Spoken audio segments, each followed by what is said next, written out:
What's up, guys? It's your girl, Psycho Sister, Naggy85, Angie Cakes, Angie Marie, Angie Botner, Auntie M, and now Mom. However you know me, you know me.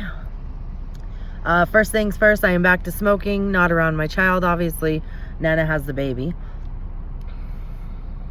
I realized I haven't posted a video since halfway through my pregnancy, and I figured I should probably post one because so much has happened, and I kind of fell off Facebook for a little bit, and I know there's a lot of people wondering, and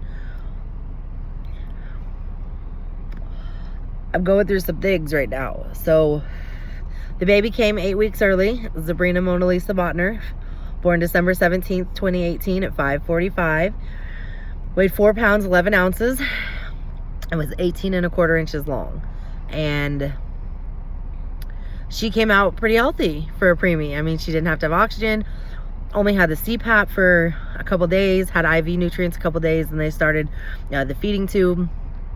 We were in the NICU for 19 days, which was good. Now, as anybody who knows me knows, I lost my first son to SIDS when I was 17, which I knew would be a problem.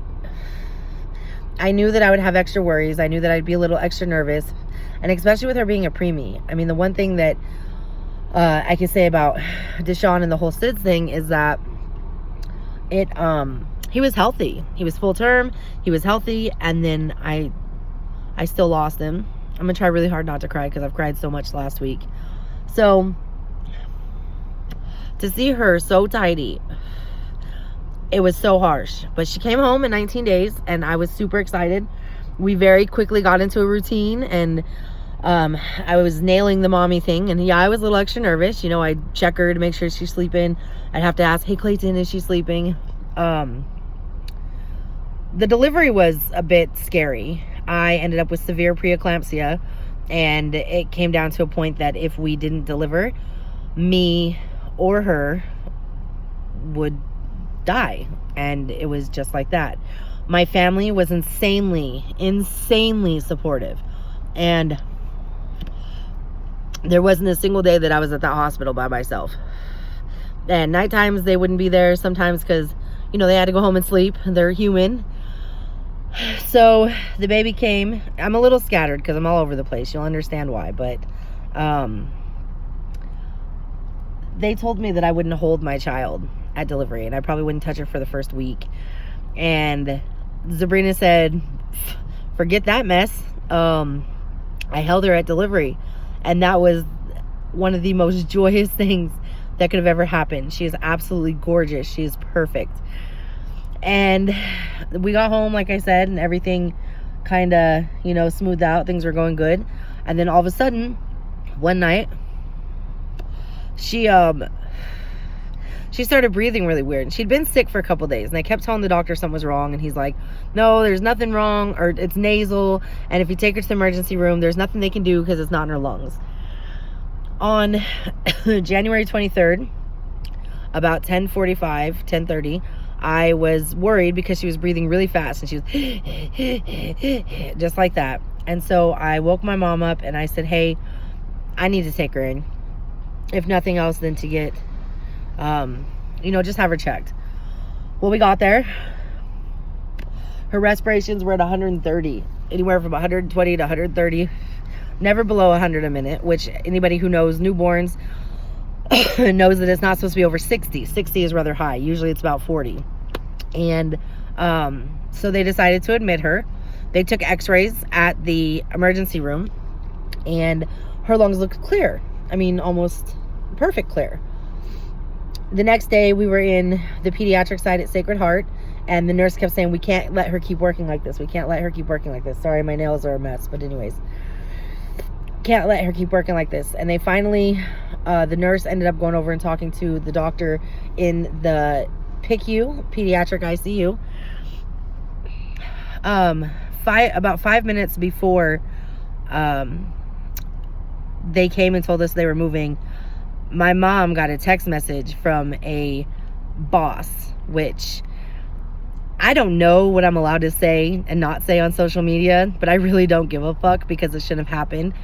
And the text message said that she needed to be at work the next day because they needed her there. My mom was a mess because here we are watching my child struggle to breathe. She gets this message and it's reliving our previous management all over again. So I deal with that. I send a message for her. I get my mom calmed down. The doctor comes in and says we're moving her to the PICU. They move her over to the ICU and things are progressing. I mean, she's breathing faster and harder and struggling. And I'm mad. I have a mixture of emotions. I'm pissed off that this person that said that she was a fucking friend, a family friend, like she was in my business, in my life, would put my mother in a predicament to choose to be with me watching my child struggle to breathe, or to be at work on a non-school day, nonetheless. Anyways, I'm upset. I'm worried. I'm watching my baby. In my head, this is it. Like, my baby's going to ICU. I'm going to lose my baby. She's not slowing down breathing. She can't breathe on her own. They have to put her on high-powered oxygen. They finally convinced me to go home and take a shower and try to sleep. I come out of the shower and I tell my brother, I have to go back. And he's like, what do you mean you're supposed to sleep? And I'm like, I can't. I have to go back. And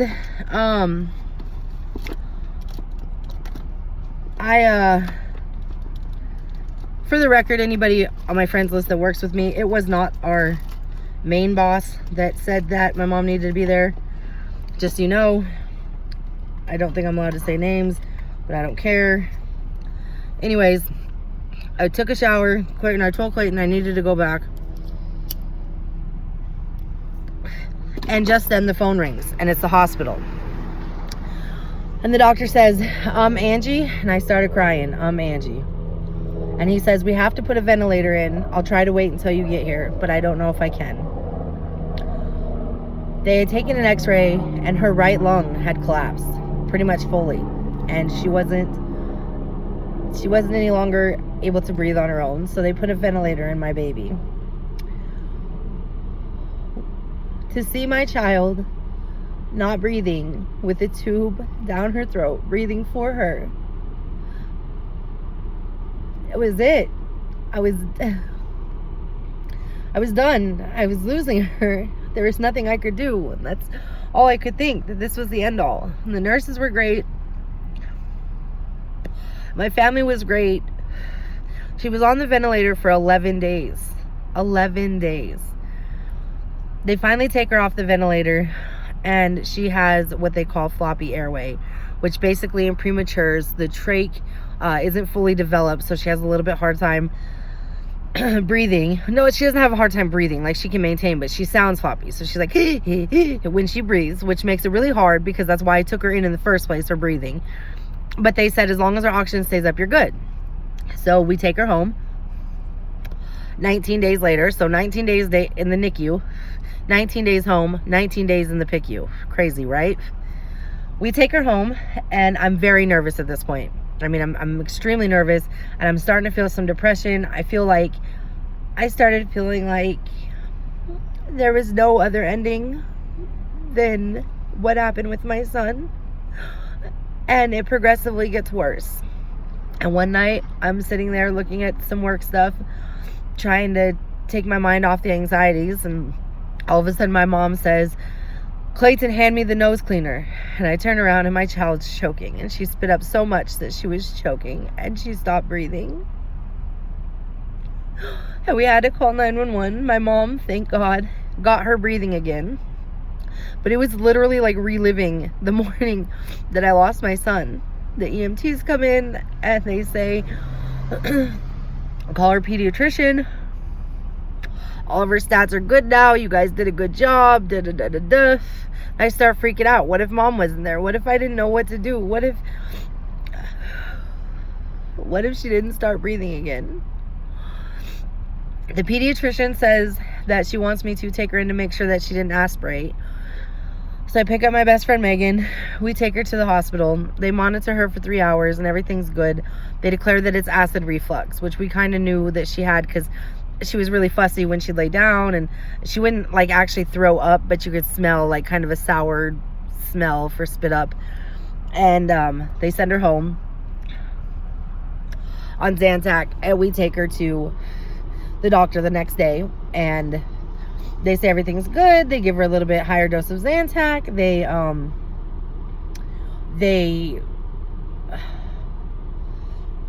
gave her shots for her 2 months, and they said, okay, everything's good. 4 days later, and at this point, I'm not even sleeping in my own room. We're sleeping in the living room because I'm so terribly afraid that I won't be able to get to her if something happens. Because in our room, we have the bassinet in the crib, which is higher up, and I, can't really get to it as easy as the bouncer right there. I'm having somebody stay with me every night. So 4 days later, I get up to make a bottle at about 2:30 in the morning, 2:40 in the morning, because she's fussing. I decide I can't get her to calm down, so I decide I have to run to the bathroom because I'm going to pee my pants, and I had butt soup because of nerves. So I run to the bathroom, and just as soon as I get in there, she stops crying, and I get a really, really bad feeling. I come running out, and she's just laying there. She's not breathing, and her outlet monitor starts flashing red and sets off everybody's phone because everyone's connected to it. And I pick her up, I start rubbing her back, and she starts breathing just fine. But it freaks me out to see my child not breathing. Again, this is literally like living my personal hell. It's like reliving losing my first child over and over. And it's extra hard because she looks just like Deshawn. She's spitting image. My genes are strong, apparently. And so my anxieties start getting worse. And I start getting to the point I'm scared to feed her because I don't want her to choke. I'm scared to hold her because it's the last time I'm going to hold her. I start feeling like no matter what I do, I can't. And then the depression kicks in on top of everything. And I start thinking,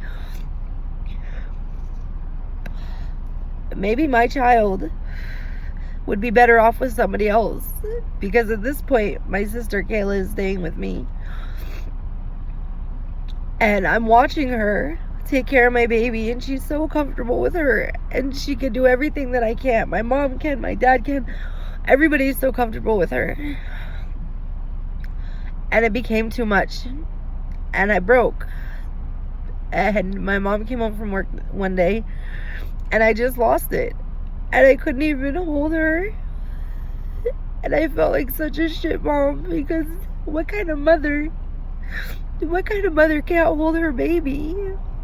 What kind of mother can't care for her baby? And so my mom calls the doctor, and she gets me in, and the doctor puts me on, hold on, sorry, I know I'm chain smoking, and I'm sorry, and I shouldn't be, and I thought I quit, and I didn't, so I did, and then all this.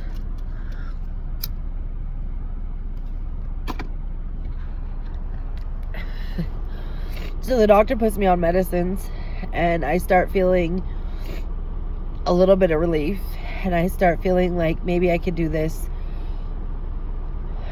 but I can't, or I can't. And so Kayla has been staying every night. My brother Clayton has jumped in to help out the best he can. My brother Dalton comes up and he shows me all these tips and tricks. Like, he's such a good dad. Like, he knows what he's doing. So he's teaching me to, like, give her breath breaks when she's breathing. And then my mom says, you know what?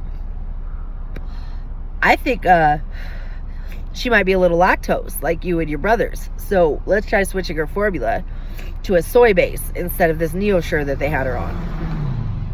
So we switched a couple days ago, and she stops throwing up, and she starts sleeping, and my meds start kicking in, and I start feeling a little better.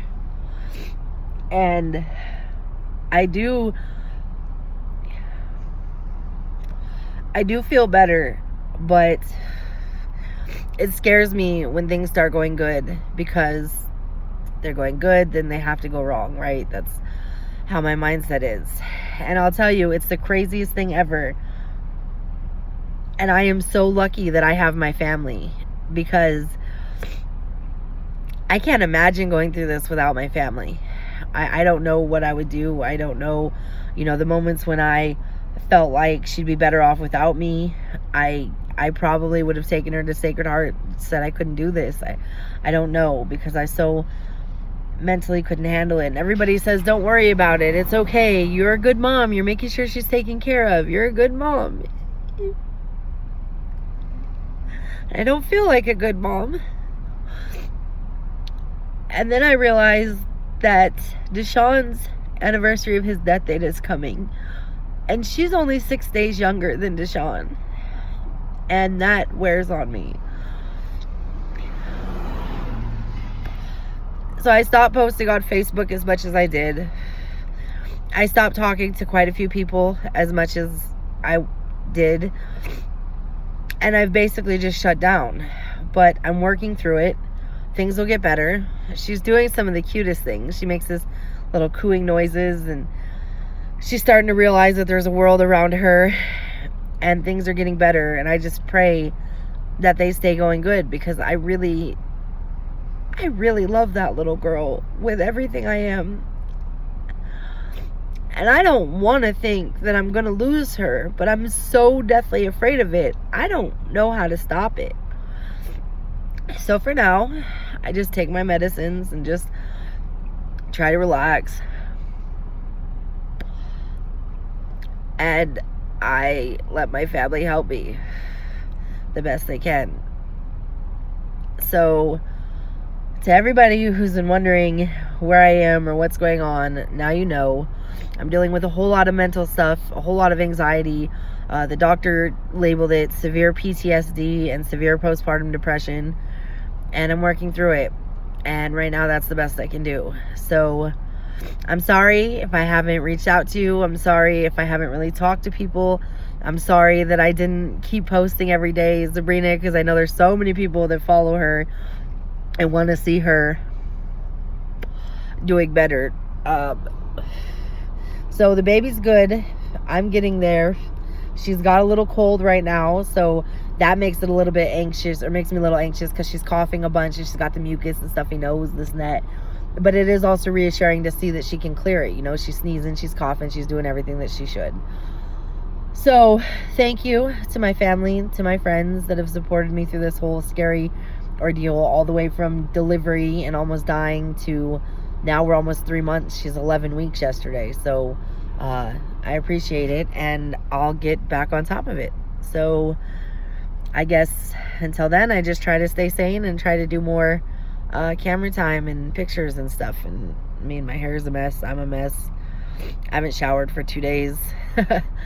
Anyways, so thank you. My dad has been a real rock in all of this. He is definitely the comical relief and the supportive relief at the same time. My brothers, my sisters, my nieces have been helpful. My mom has definitely been helpful. My best friend Megan stayed with me a couple nights. I have a friend Michael who's really supportive. I really just appreciate everybody for what they do. So I guess until next time, I'll catch you on the flip side.